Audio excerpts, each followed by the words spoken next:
Hello mga mi, ayan dumating na naman yung order natin. Nag-order kasi ako nitong um, ring light phone holder. Um, Napakamura lang kasi kaya napabili ako. Kasi yun, nahirapan talaga ako mag-assemble. Pero okay lang kasi matibay din naman siya. Tapos, ayan, ini-install ko siya mga sisi ko. Yan yung ginagawa ko.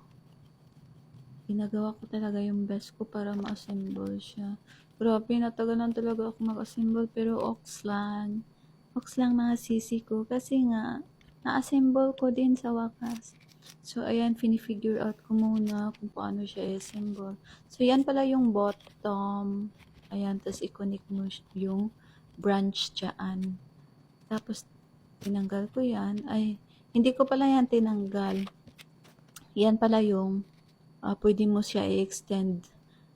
Pwede mo siya mahabaan or paiksian. Yan pala yung extension. Tapos ayan, yung unit na, yung part na yan is, ayun, kinanik ko lang siya nung top. At, ayan. Tapos nahirapan akong, hindi ko kasi tinignan yung hindi ko tinignan yung steps. Tapos ayan, nahirapan ako paano ilagay. Tapos ayun.